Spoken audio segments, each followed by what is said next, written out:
Indonesia bersama Swiss membangun sebuah sekolah Politeknik Swiss TB yang saat ini menjadi Politeknik Manufaktur Bandung. Prodinya itu adalah toolmaking. Ya. Kenapa? Agar saat itu para warga negara Indonesia bisa mampu membuat seperti itu. Lalu prodi yang kedua adalah maintenance mekanik. Tujuannya adalah agar bisa merawat. Jadi orang Swiss ini melihat, orang Indonesia nggak bisa merawat nih, jorok gitu ya, banyak sampah. Jadi mereka membuat maintenance mekanik. Bahkan sampai saat ini kelompok bangsa Indonesia itu adalah merawat. Makanya ini paling penting itu jurusan perawatan mesin. Ya. Lalu perangkat keindustrian tadi berarti kita bicara teknologi. Nah, teknologi yang disiapkan semenjak awal oleh Swiss itu disimpan adalah ibu dari proses pembuatan, yaitu mesin-mesin perkakas. Dan saat ini kita sudah punya mesin perkakas mulai mesin multi-aksi sampai 3D printing. Karena itu adalah bahan dasar untuk kita bisa membuat barang. Ya, jadi para mahasiswa itu sudah dikenakan bagaimana cara membuat. Lalu teknologi keindustrian berarti pertambahan nilai.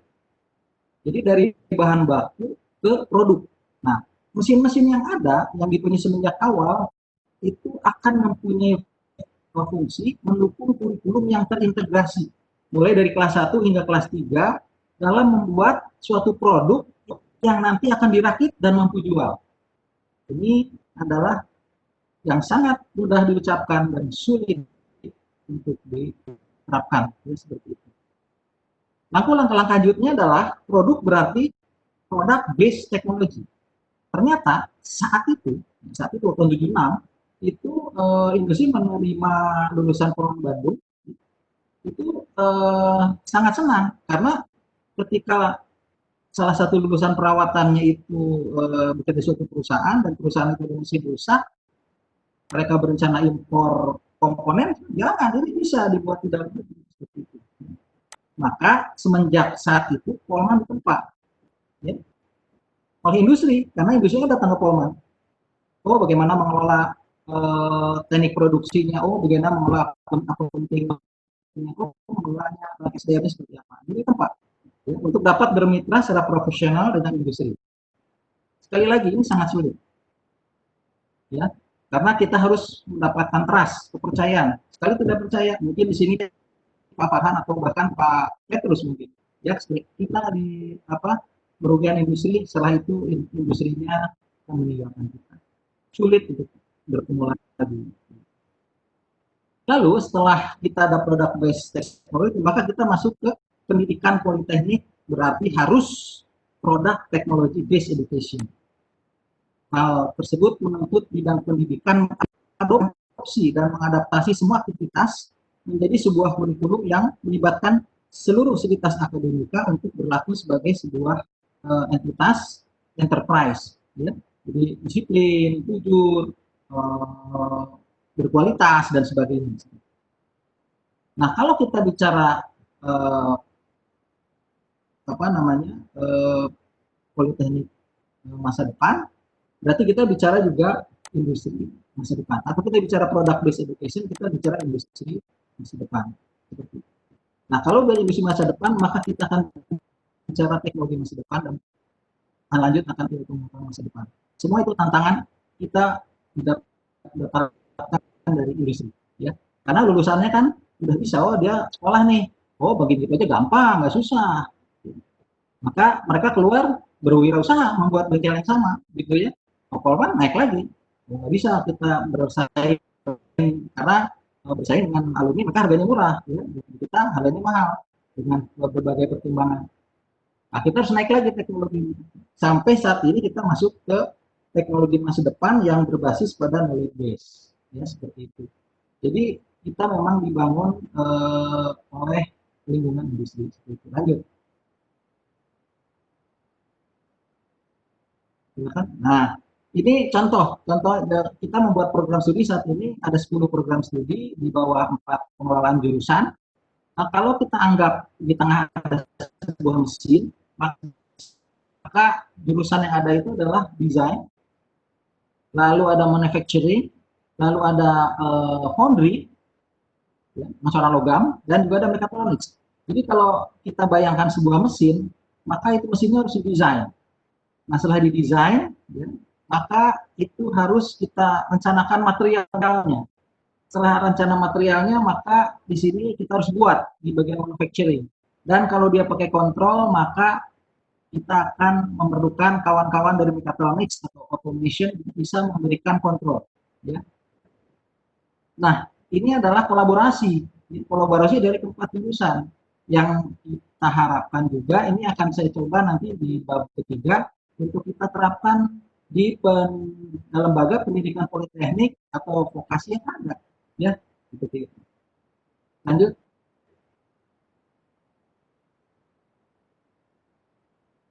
Nah, ini adalah saya satu contoh saja, jadi salah satu contoh saja bahwa di program di 4 di sini kita lihat ada di sebelah kotak paling kanan itu ada mahasiswa, kita anggap saja tahun ke-1, tahun 2, tahun ke-3, tahun ke-4, ya, di situ mahasiswa masuk, ya, maka mereka akan dilatih sikap, keterampilan umum, lalu ada keterampilan khusus, lalu ada penguasaan pengetahuan.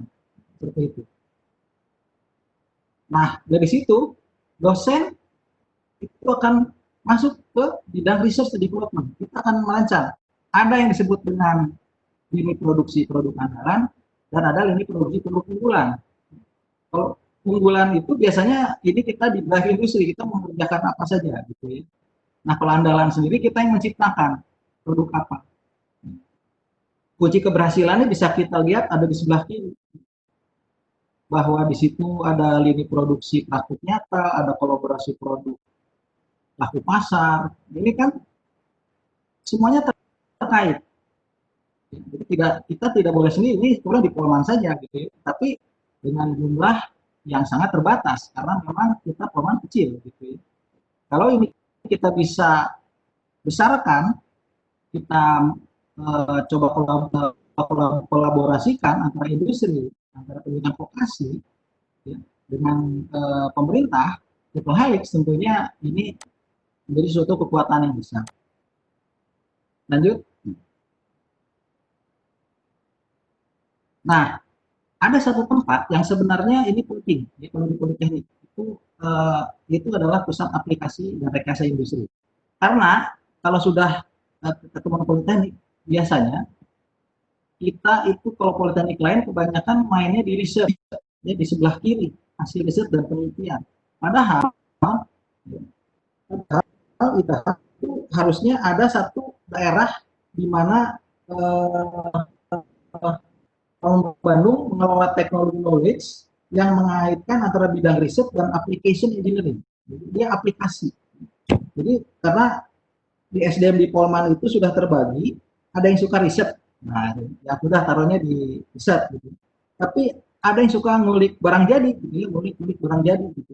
Nah, itu kita taruh di sini di application ya. Jadi barang yang sudah dari riset, maka kita masukkan ke unit application engineering dan dia yang akan menjualnya ke pasar. Ya, pasar seperti apa dia ulik seperti ini. Jadi ya dibalikan ke riset. Kalau riset nanti lama lagi.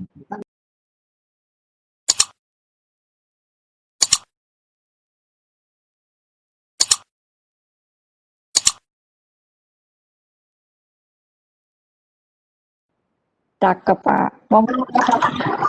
Monggo Pak Farhan. Ya. Oke. Bismillahirrahmanirrahim. Assalamualaikum warahmatullahi wabarakatuh. Waalaikumsalam warahmatullahi wabarakatuh. Selamat pagi menjelang siang dan salam sehat untuk kita semua. Yang paling penting sekarang semuanya harus sehat. Ya. Izinkan saya untuk share file atau dari saya atau dari panelis atau dari host. Panitia kita bantu Pak Farhan untuk sharing. Ya, baik. Saya nanti mau sharing yang lain Oke, kalau gitu dari saya aja nggak apa-apa. Monggo Pak Farhan. Udah.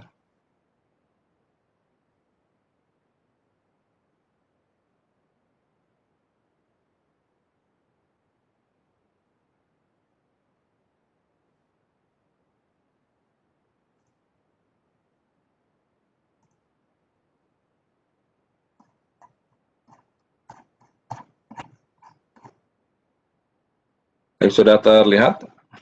Terlihat Pak, jelas. Baik. Oke, pertama-tama saya ucapkan terima kasih Direktorat Mitra Studi yang telah menyelenggarakan acara ini. Tim yang hebat di Mitra Studi di bawah kepemimpinan Pak Ahmad Saufi, dan tentu sebagian juga beberapa saya sudah banyak kenal di Direktorat PSMK dulu. Ada Pak Oto, rekan saya di sesama praktisi dan juga sebagai pengedukasi di bidang teknik permesinan. Ada Mas Petrus, teman lama saya ini yang lama tidak bersua juga dengan saya. Terakhir mungkin ketemu di pameran ya. Kadang-kadang kami para pelaku di bidang permesinan tuh reuninya di pameran, biasanya di pameran manufacturing Indonesia. Dan tentu kepada para peserta hari ini, baik itu pendidik, tenaga kependidikan, siswa, mahasiswa, dan juga para peserta didik kalian, semoga kalian semua dalam kondisi sehat walafiat semuanya. Pada pagi hari ini saya ingin memaparkan tentang sesuai dengan permintaan dari Mitra Studi mengenai job title di bidang permesinan dengan judul seperti yang ditampilkan di layar, mengenal job title dan jenjang karir di bidang permesinan. Kebetulan saya juga adalah salah seorang expert dari Indonesia untuk bidang CNC turning di WorldSkill, dan ini menambah kasana saya mengenal tentang skill dan juga skill yang direcognize di dunia, terutama di bidang permesinan itu sendiri. Mudah-mudahan nanti saya bisa sharing dan cukup waktunya. Yang pertama-tama saya ingin masuk ke dalam aspek supply dan demand-nya dulu, karena terkait dengan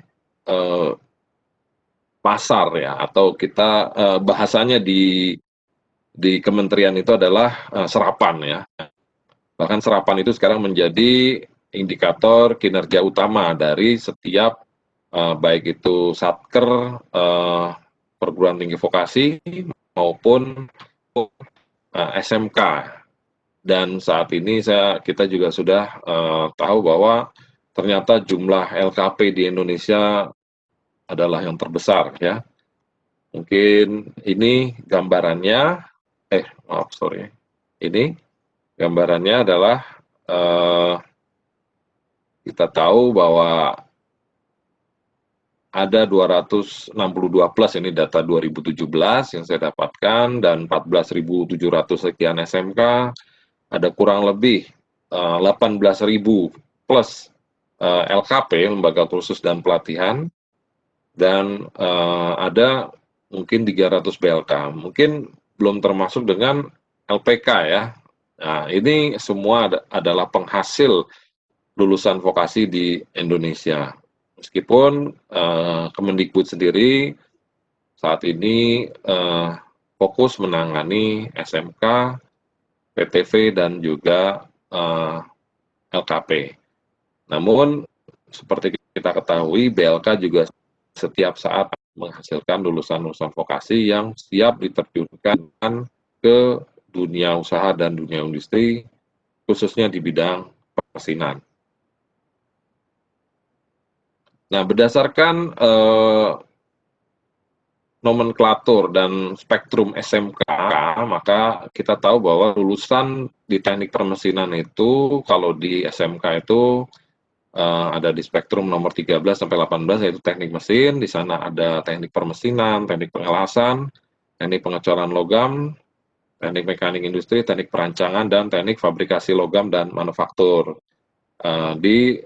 Selain itu ternyata ada irisan lain yang di spektrum nomor 20 yaitu teknologi pesawat udara, yakni mengenai aircraft machining.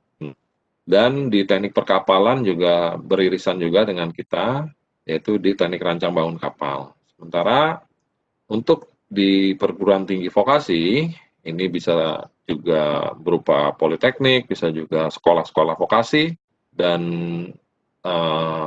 akademi mungkin akademi sudah mulai hilang ya karena sudah digantikan. Kita bisa lihat di sana ada teknik mesin, ada teknik manufaktur, ada teknik proses manufaktur, ada teknik desain dan manufaktur, teknik manufaktur kapal, teknologi rekayasa manufaktur, dan teknologi perancangan rekayasa perancangan manufaktur. Sementara untuk LKP, mohon maaf karena LKP mungkin dari sisi nomenklatur bisa sesuai dengan kebutuhan ya. Jadi mungkin saya tidak masukkan di sini. Ini data-data terakhir yang saya dapat dari jumlah politeknik yang terkait dengan permesinan dan SMK yang terkait dengan permesinan. Nah, kita tahu bahwa mereka itu nanti semua akan yang pertama adalah masuk ke dalam pasar tenaga kerja, namun untuk jurusan khusus untuk SMK ada kemungkinan dia akan masuk ke dalam melanjutkan ke PTN vokasi.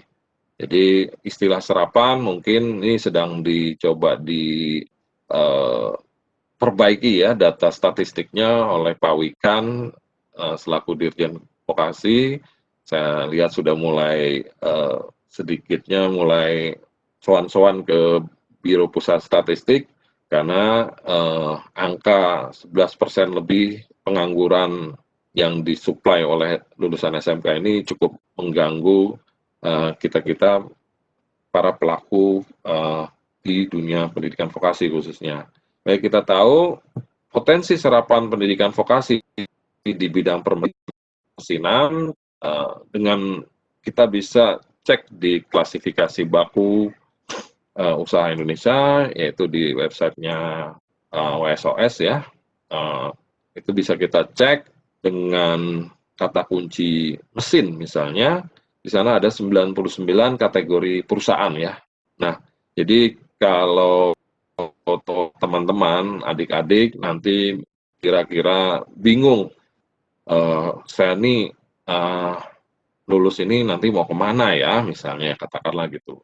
Bisa melihat dari kata-kata kunci itu, oh industri ini ternyata juga membutuhkan keahlian saya misalnya, dan itu bisa dicek di beberapa situs ya, salah satunya ya ini tadi situs OSS ya, tentang klasifikasi baku usaha Indonesia, dan kita tahu bahwa dari 26,1 juta perusahaan, ada sekitar 32.209 perusahaan industri besar dan sedang. Industri ya, dalam arti industri atau manufaktur adalah penyerap tenaga kerja terbesar ya. Jadi kalau kita melihat mungkin gedung-gedung di seputaran Sudirman, Tamrin, kalau di Jakarta ya, atau di daerah di kota-kota besar lainnya, apakah itu berpotensi kalau kalian datang ke sana dari pintu ke pintu mencari menyodorkan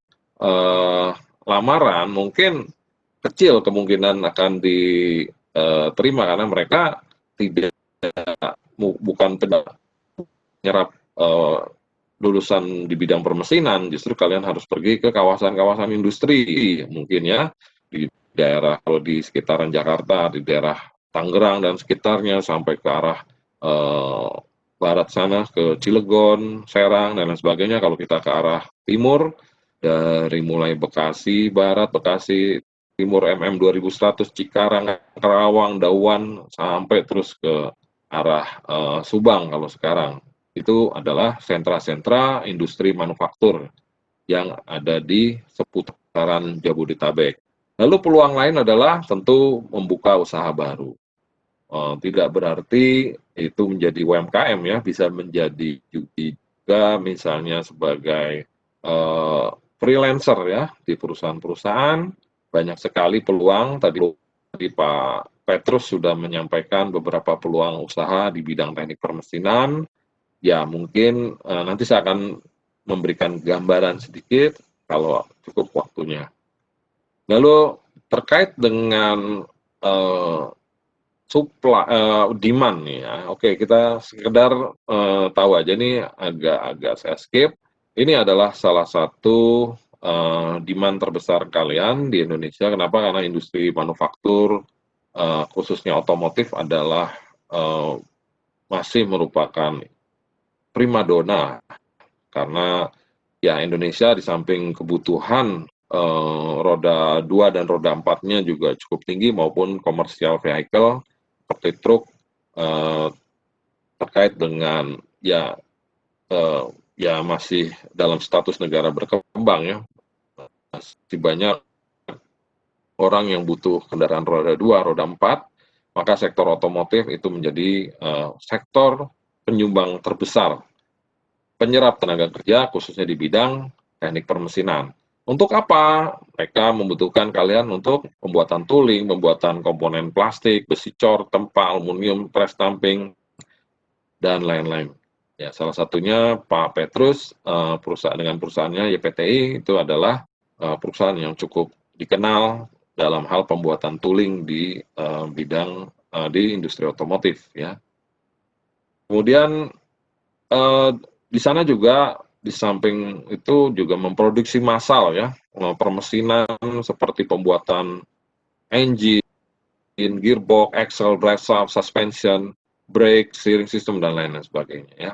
Ini baik industri utamanya atau kita sebut tier 1 dan industri pendukungnya sampai tier 2, tier 3, bahkan tier 4 itu juga saling mendukung, membentuk jaringan supply atau supply chain, dan itu menjadi peluang kalian semuanya ya. Kemudian di samping industri otomotif juga jangan dilupakan industri listrik dan elektronika ya. Sentranya ada di mana? Nah, di daerah seputaran Bekasi juga ada, Kabupaten Bekasi ya. MM 2100 itu cukup dikenal, banyak industri elektronika di sana. Sana ada LG, ada beberapa support industri dari LG ya. Ada Panasonic dulu ya. Kemudian digeser sedikit ke Cikarang, kita lihat ada Epson, ada Samsung ya. Dan kalau mau agak nyebrang sedikit, yang masih belum di luar negeri ya, masih di Indonesia, di Batam juga banyak sekali sentra manufaktur di bidang elektronika ya, seperti Schneider dan banyak yang lain. Jadi jangan berarti kita berpikir bahwa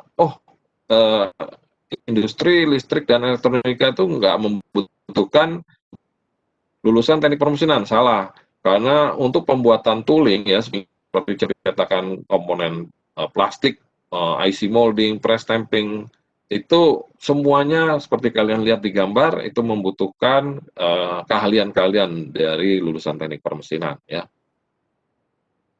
Dan di industri massalnya pun kalau kalian lihat ada misalnya pembuatan tuh casing HP ya, hard disk, switchgear, power elektronik, lampu penerangan jalan, antena, marine product, dan lain-lain sebagainya, itu membutuhkan para lulusan teknik permesinan.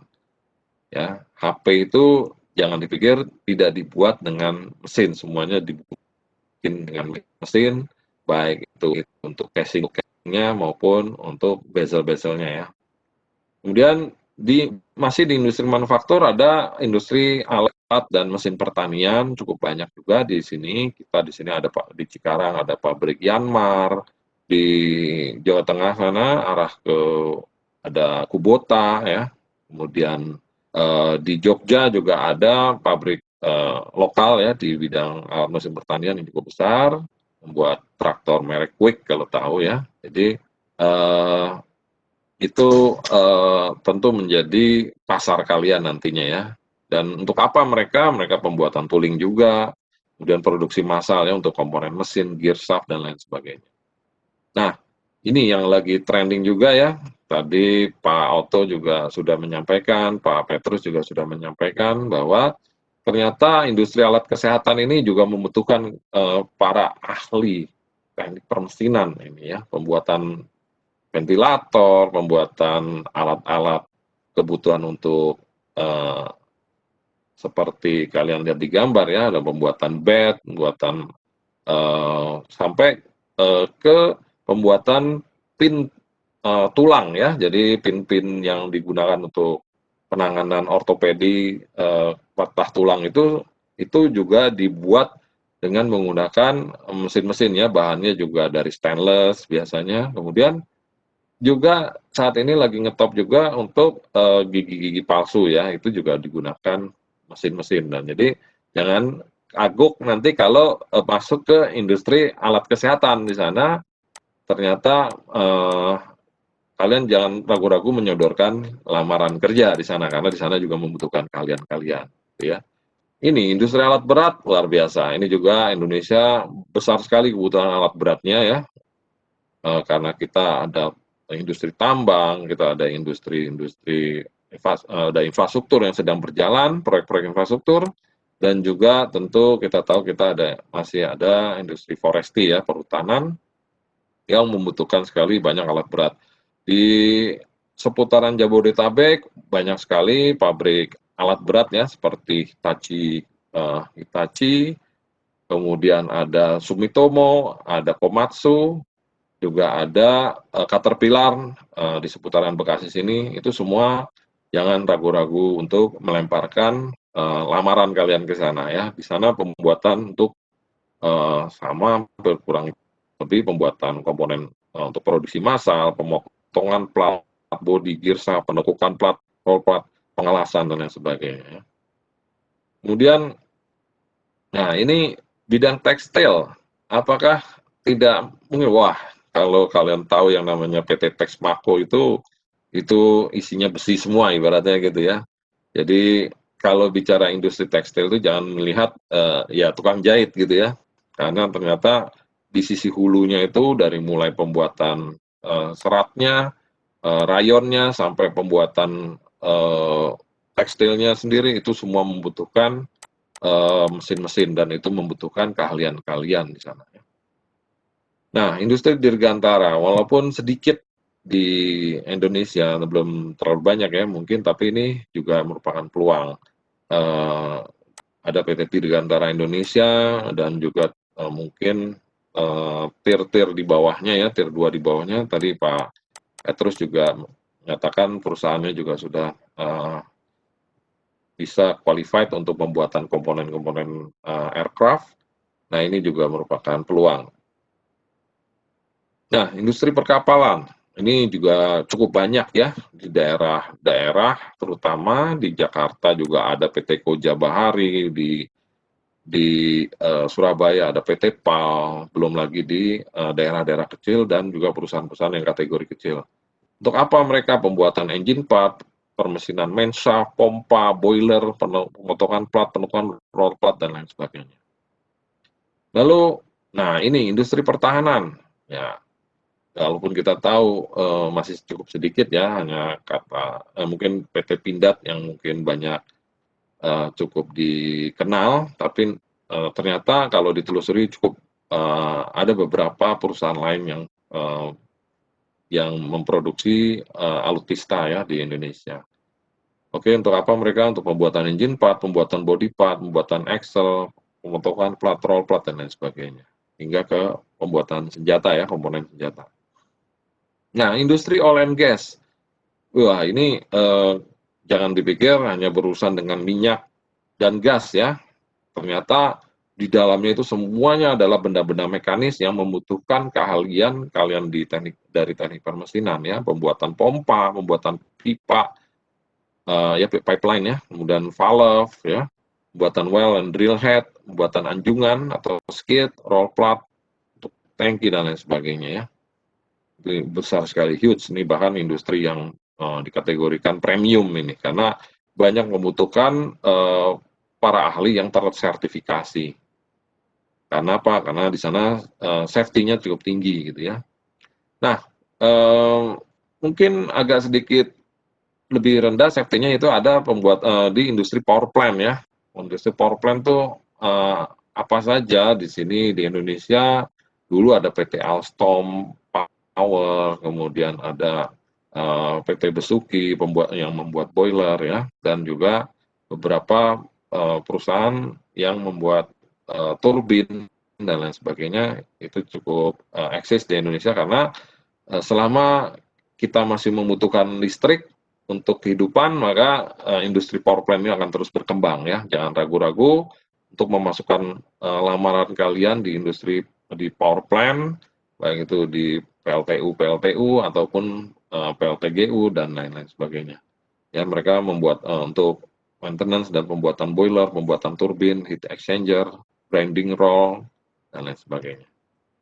Nah, ada industri tambang juga ya, kita tahu bahwa ada aturan baru mengharuskan smelter beroperasi di Indonesia, maka dibutuhkan banyak smelter di Indonesia, dan ini akan menimbulkan banyak serapan tentunya dari jurusan teknik permesinan ya, untuk apa mereka pembuatan grinding roll, anode, pembuatan konveyor, dan lain sebagainya.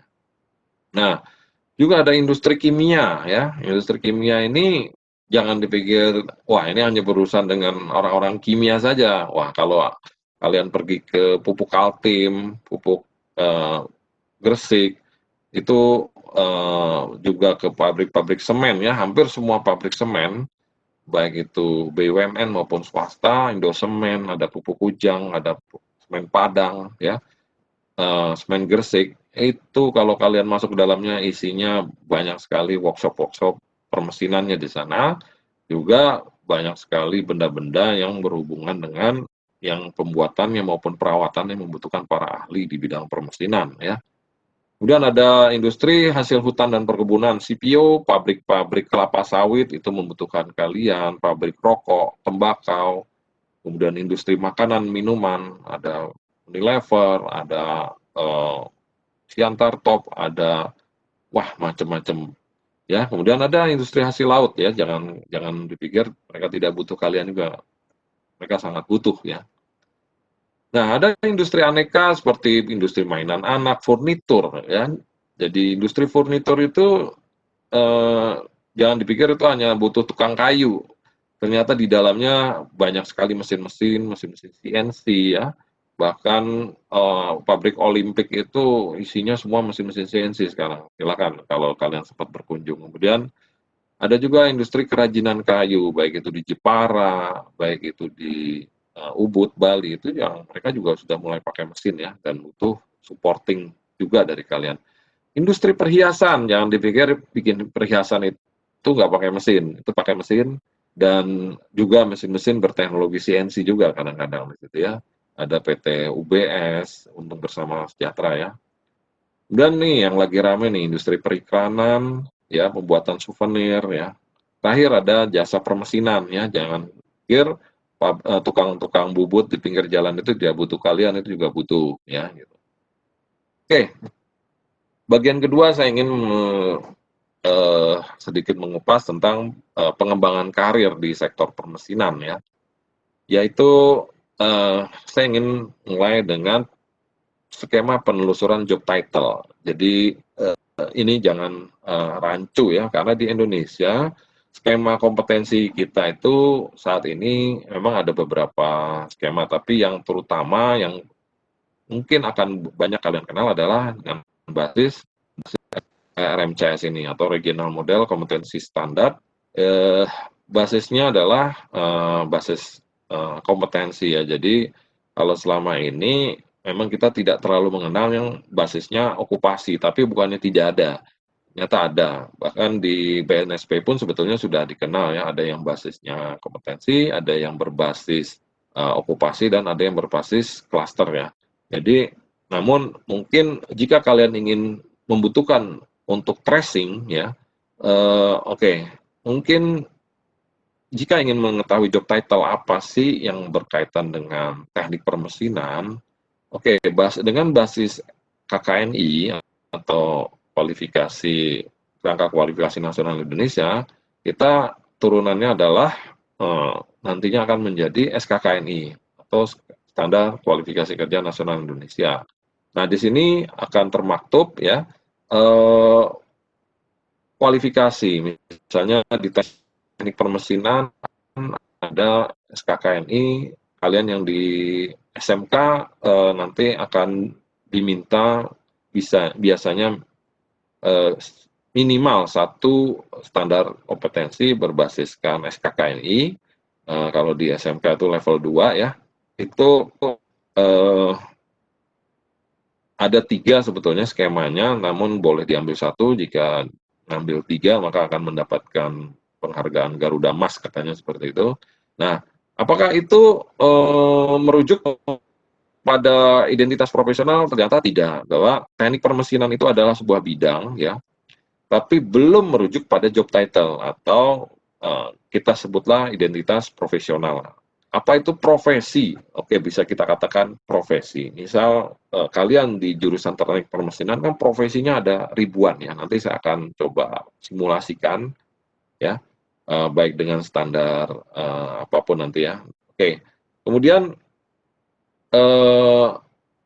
dengan basis kalian di sekolah formal ya, tentunya kalian tentu akan memiliki kurikulum, dan kurikulum itu nanti outputnya adalah SKL atau standar kompetensi lulusan.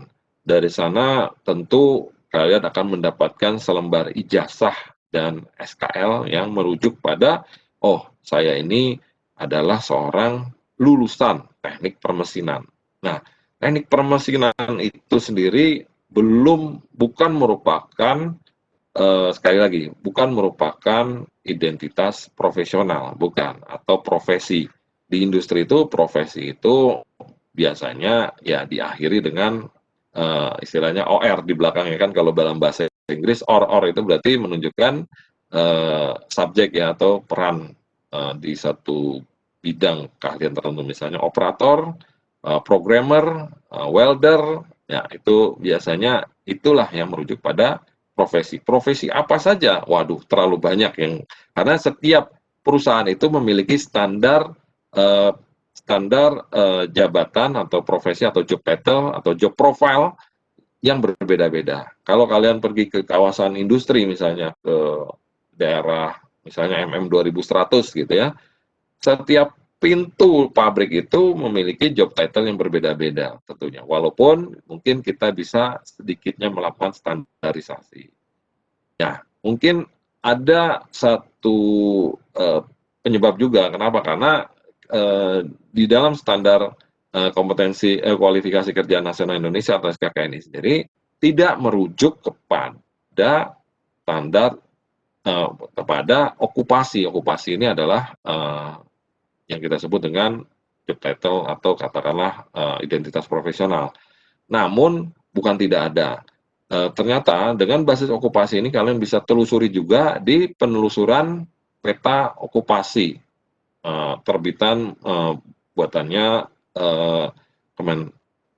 Bappenas ya, dan juga skema kompetensi okupasi. Nanti saya akan sedikit tunjukkan bagaimana websitenya ya, nanti saya akan tunjukkan. Kemudian itu yang nasional, sedangkan yang internasional juga sangat ada beberapa, mungkin yang paling cukup terendorse itu adalah yang dari ILO atau International Labour Organization. Kemudian ada produknya OneNet atau ONET Amerika. Kemudian ESCO ini adalah produknya Eropa. Kemudian ada juga World Scale Occupation Standard dan lain-lain. Tentu ada nanti standar dari Asia, regional Asia Tenggara dan sebagainya. Nanti saya akan tunjukkan bagaimana profil mereka masing-masing. Nah, ini tadi produk dari nasional ya. Kalau kita mau menelusuri okupasi kalian ya, itu atau job title kalian, itu bisa produknya Kementerian PPN atau Bappenas, masuk saja ke penelusuran peta okupasi dari Kementerian Perindustrian. Itu ada skema kompetensi okupasi, kemudian ada dari Kemenaker, itu standar kompetensi kerja nasional Indonesia ya. Nah, Cuma jangan bingung ya, jangan bingung karena nomenklatur vokasi permesinan di Kementerian Teknis itu berbeda-beda. Di Kementerian Perindustrian mereka nyebutnya itu adalah industri logam dan mesin gitu ya. Jadi jangan jangan bingung nih kok nggak ada manufakturnya atau apa. Mereka memang sudah dari dulunya seperti itu. Jadi di sana ada Direktorat Jenderal Industri Berbasiskan Teknologi Tinggi, kemudian di bawahnya ada Direktorat Logam dan Mesin. Ya. Nah, kemudian Kemenaker nggak nyebut tentang permesinan, mereka nyebutnya teknik manufaktur, biasanya kayak gitu yang berkaitan dengan permesinan. Jadi kalau kalian nanti mau masuk BLK, nyari mesin, nggak ada, mungkin adanya teknik manufaktur. Nah, baru di Kemendikbud itu memang bicaranya adalah permesinan. Jadi jangan bingung. Nah, ini kalau kita kaitkan KKNI, kemudian terkait dengan ya ini secara garis besar ini kita sebutnya jabatan ya, jabatan. Jika kalian SMK D1 sampai D3 itu positioningnya adalah di sekitar jabatan operator, teknisi hingga ke foreman. Jadi saya tidak membuat klasifikasi satu-satu untuk SMK D1, D2, D3. Kenapa? Karena ini bisa jadi tergantung output lulusannya. Ada output lulusan yang ternyata bright, mereka bisa saja langsung ketika masuk tes dan lain sebagainya. Seperti saya menangani beberapa para juara ya, para atlet LKS nasional itu ketika masuk ke industri mereka sudah nggak dihargai dengan level 2 lagi, mereka sudah masuk ke kategori yang lebih tinggi. Jadi tidak mesti lulusan itu mentok, tapi tergantung sekali lagi tergantung kepada pertama skill, pengetahuan dan soft skill sekalian. Di sana prestasi itu menentukan sekali. Ya tentunya samalah seperti yang di sekolah-sekolah akademik SMA ya, untuk masuk perguruan tinggi negeri yang ternama ya kalian bisa dengan basis prestasi ya. Nah, kalian bisa masuk ke sana dan demikian juga yang dari vokasi tentunya. Jadi semua itu ditentukan oleh diri kalian sendiri-sendiri. Jadi kalau kalian itu berprestasi, kemudian hasilkan nilai yang maksimal yang tertera di dalam ijazah ataupun di standar kompetensi lulusan ataupun di sertifikat, maka perusahaan akan menempatkan kalian di posisi yang selayaknya.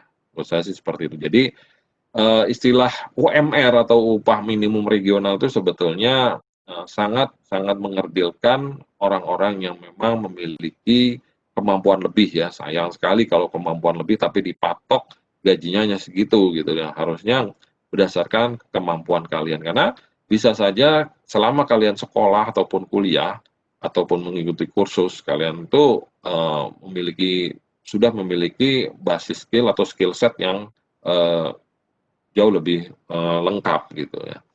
Oke, ini tuh bayangannya untuk. Nah, kemudian ini kalau kita berbasiskan KKNI, kita bisa lihat apa sih uraian tentang KKNI 2 itu ya. Nah, jenjang karirnya untuk KKNI 2 ini ya nanti akan menjadi operator produksi, operator mesin, fitter atau assembler, ada drafter, welder, repairman, sales ya. Jadi jangan dipikir bahwa lulusan teknik permesinan itu mutlak harus bekerja di pabrik. Kalian juga bisa menjadi tenaga penjualan produk-produk permesinan atau produk-produk yang berkaitan dengan permesinan ya. Itu juga sangat dibutuhkan banyak. Mungkin yang passionnya kebetulan dia lebih jago untuk communication skill-nya dalam hal approaching dan lain sebagainya terkait dengan soft skill ya, itu mungkin boleh mencoba karir di bidang penjualannya. Nah, ini uraiannya nanti bisa dibaca, ya inilah yang membedakan level dari KKNI. Nah, ketika naik ke KKNI 3, maka posisinya di industri, khususnya di teknik permesinan adalah di group leader. Jadi group leader adalah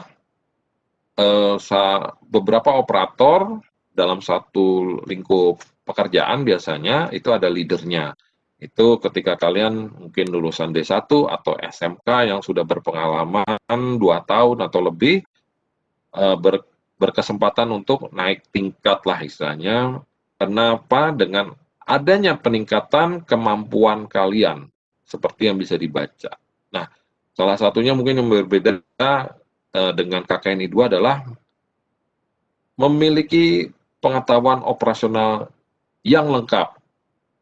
Misalnya, prinsip-prinsip konsep umum yang berkaitan dengan fakta bidang kalian tertentu, dan mampu bekerja sama dan melakukan komunikasi. Nah, ini mungkin nanti bisa dibaca.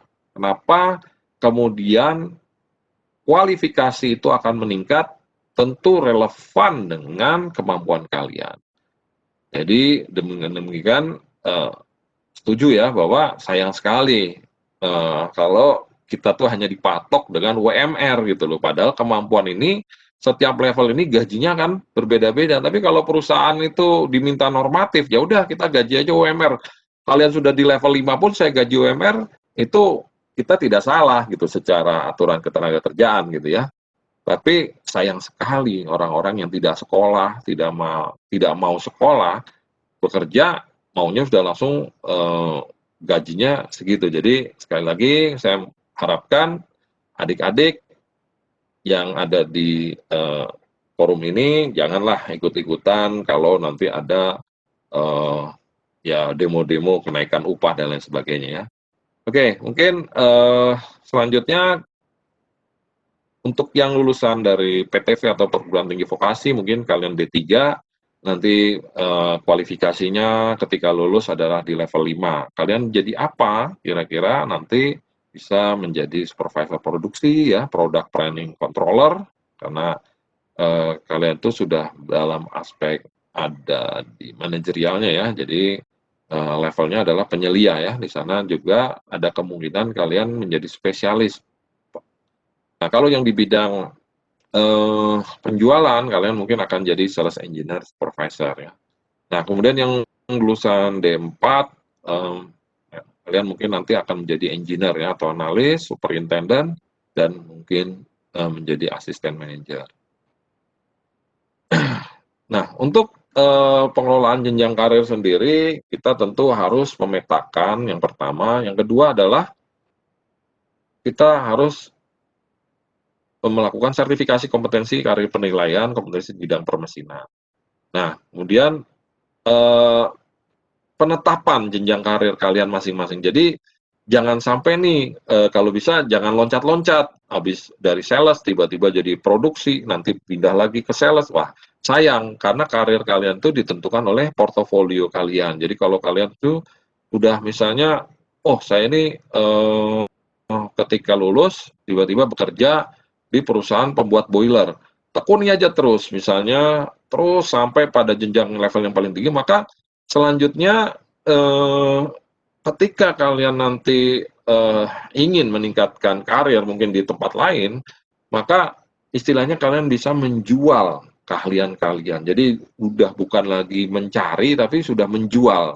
Konteksnya seperti itu, karena skill set yang kalian punya dengan basis pengalaman dan lain sebagainya itu udah bisa dikategorikan menjual. Jadi nanti bisa tawar-tawaran gaji. Wah, saya minta digaji segini. Kenapa? Karena saya punya kalian. Nah, biasanya nanti vakansi atau lowongannya pun juga tertera di situ. Dan jika sesuai dengan skill set kalian, maka kalian bisa tawar-tawaran gaji ceritanya kayak gitu. Nah, kenaikan jenjang karir ini juga tentu bisa yang dengan jalur normal atau percepatan. Atau bisa jadi stagnan. Ini tergantung dari siapa? Ya tergantung dari kalian sendiri.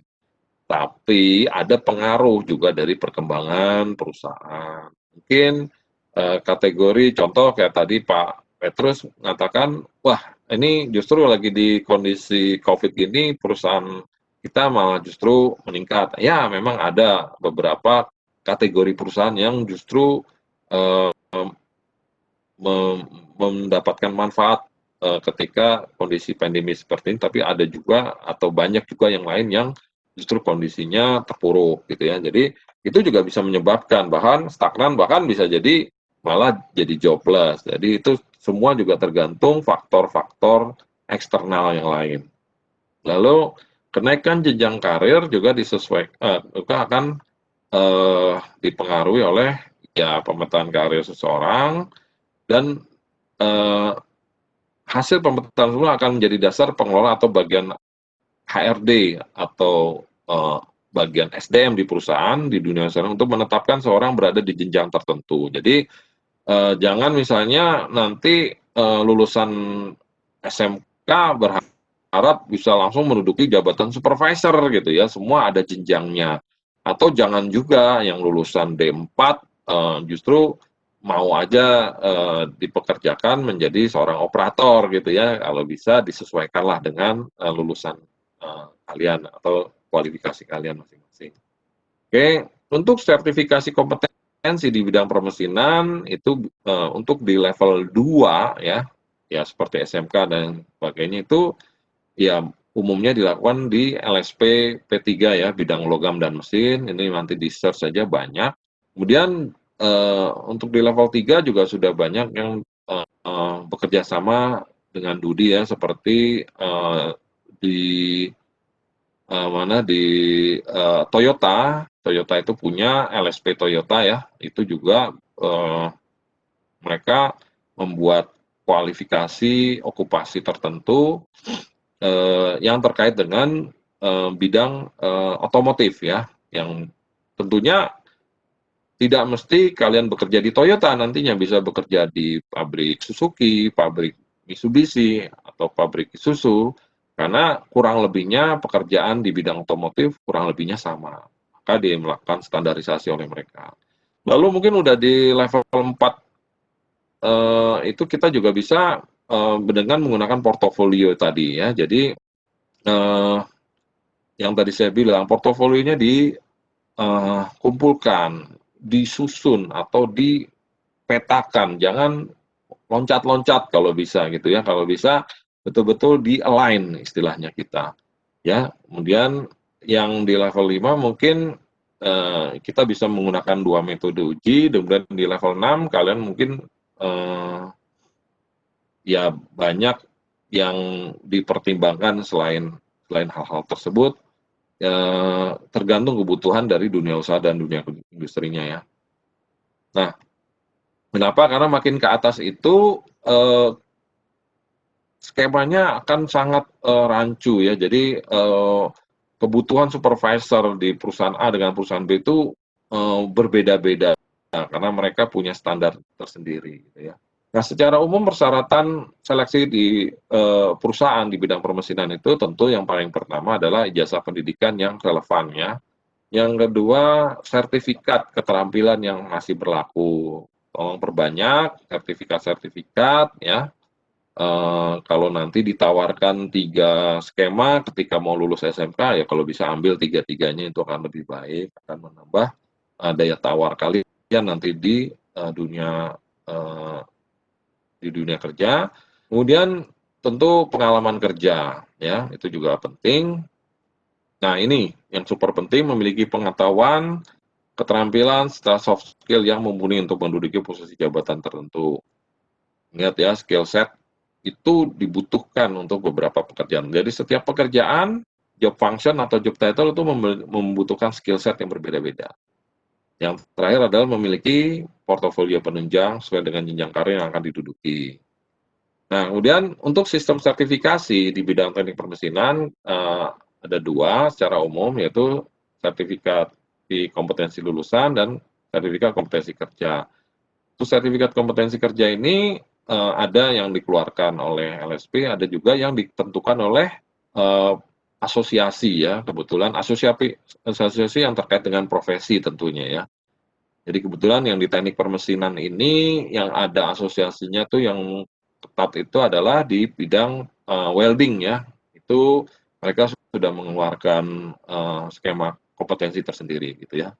Jadi untuk yang SKL ini tentu yang membuat adalah institusi atau lembaga pendidikannya masing-masing yang dipayungi oleh kementerian teknis terkait. Nah, untuk pelatihan ini pathway-nya mungkin jika kalian adalah siswa atau mahasiswa atau para peserta kursus, maka pendidikan dan pelatihan, kalian akan mendapatkan ijazah, kemudian bisa melakukan sertifikasi, sertifikat kompetensi, baru kalian masuk ke dalam dunia kerja dan menjadi tenaga kerja kompeten, profesional, dan berkualitas. Nah, ini manfaat sertifikasi kerja ya, membantu organisasi untuk dudinya, untuk rekrutmen, untuk penjaminan mutu, desain instruksi, evaluasi, karir path, dan juga personal branding ya untuk kalian masing-masing. Jadi mungkin bisa di-share kepada peserta untuk materinya. Oke, terima kasih dan izinkan saya sedikit untuk memberikan oke. Ini yang tadi yang untuk OSS, kalian bisa masuk ke OSS. Kalian bisa misalnya melakukan pencarian di sini. Misalnya saya melakukan pencarian mesin, maka di sini keluar klasifikasi industri yang berkaitan dengan mesin ya. Kemudian jika menggunakan mekanisme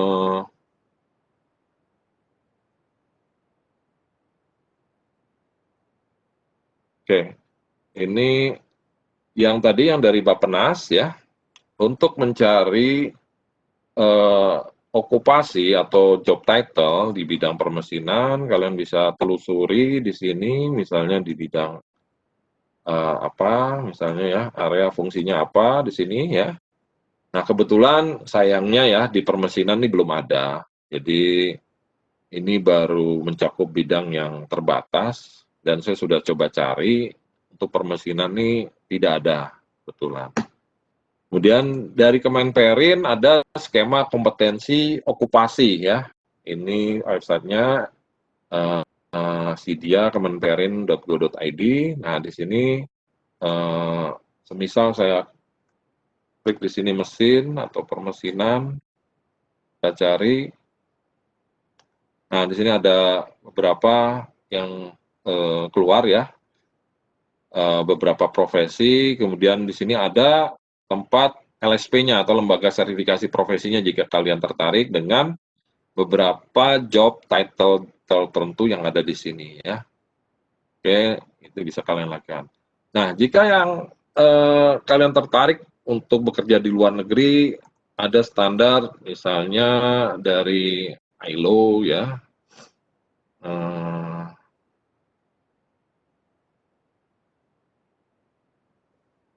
Oke, ini ILO. Jika ingin mengetahui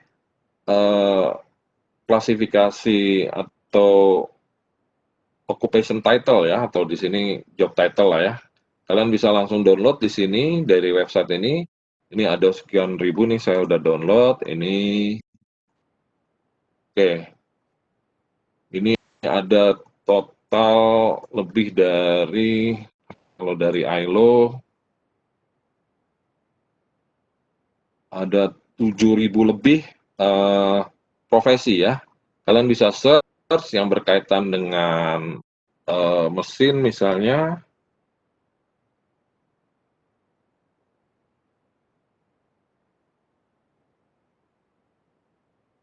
Scenery misalnya ya. Nah, di sini ada banyak keluar ya beberapa job title yang berkaitan dengan machinery atau permesinan ya. Kemudian jika menggunakan skema ESCO ya, atau ini Eropa ya, jika yang ingin mengetahui oh kalau di Eropa apa aja sih job title, mungkin kalian tertarik. Ini saya sudah ketik di sini machinery, maka yang keluar ini job title-nya. Ini semua job title ya. Ini job title, jadi ini vineyard, machinery operator. Kalian tinggal klik, di sini keluar detail tentang okupasi tersebut ya. Ya, dari level 0 sampai level 9 di sini. Kemudian yang terakhir ada belum yang terakhir nih. Ada ini juga bagus kalau kalian ingin bekerja mungkin di Amerika. Di sini ada Onet online ya. Kalian tinggal ketik di sini misalnya machinery ya. Oke.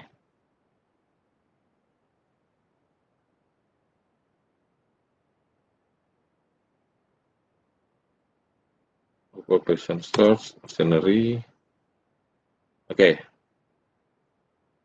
Ada kurang lebih Pak Farhan, 130 maaf, job waktunya tinggal title. 2 menit. Nanti Iya. 15 menit terakhir untuk Q&A, Pak Farhan. Mohon maaf.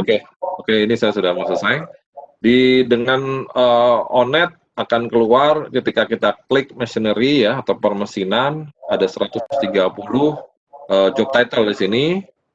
Ini lengkap sekali. Kalian bisa lihat misalnya kalian mau jadi apa, misalnya mechanical drafter di sini. Misalnya saya klik, keluar apa saja kualifikasi yang dibutuhkan untuk seorang mechanical drafter ya.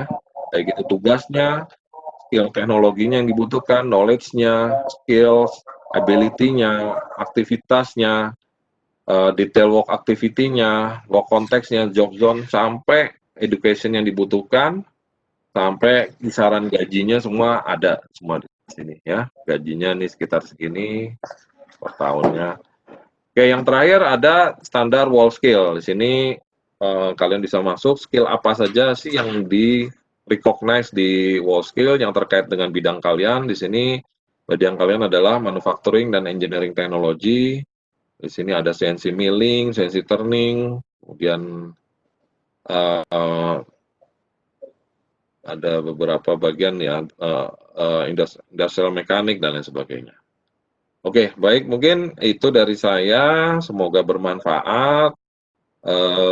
Untuk selanjutnya mungkin jika ada yang ingin bertanya, silakan saya kembalikan kepada moderator. Terima kasih. Assalamualaikum warahmatullahi wabarakatuh. Waalaikumsalam warahmatullahi wabarakatuh. Terima kasih Pak Dr. Farhan. Wah, ini banget nih, komprehensif nih paparannya Pak. Dari mulai demografis informasi sampai diberitahukan mengenai sertifikasi profesional, kompetensi, manfaat sertifikasi, sampai linknya pun diberikan. Wah, memudahkan kita semua nih Pak, terutama untuk peserta webinar siang ini. Terima kasih banyak Pak Farhan. Sebelum kita sampai kepada diskusi dan untuk Q&A, saya sharing sedikit kepada narasumber di sini yang saya hormati dan para peserta. Kemarin saya menghadiri acara apresiasi pendidikan vokasi kepada dunia usaha, dunia industri yang disampaikan oleh Pak Menteri Nadiem Makarim. Ya, Mas Menteri itu menyampaikan dengan sangat transparan bahwa Kemendikbud itu sangat serius dalam hal meningkatkan, mendukung kapasitas penyelenggara pendidikan vokasi. Adanya program Bring and Match itu juga salah satu dukungan dari pemerintah. Ya, kemarin juga saya sempat menangkap paparan dari salah satu narasumber di acara apresiasi Indonesia Vocational Outlook yang disampaikan lewat CNBC. Itu terdapat 5.000 SMK, 14.000 SMK. Dari 14.000 SMK itu ada 5.000 SMK yang direvitalisasi, di mana di situ ada proses tenaga kerja kompeten, sehingga saat ini muncullah 500 politeknik yang direvitalisasi. Dari 500 itu ada 40 politeknik telah direvitalisasi. Wah, ini luar biasa. Ini salah satu komitmen pemerintah untuk mendukung penyelenggara pendidikan vokasi.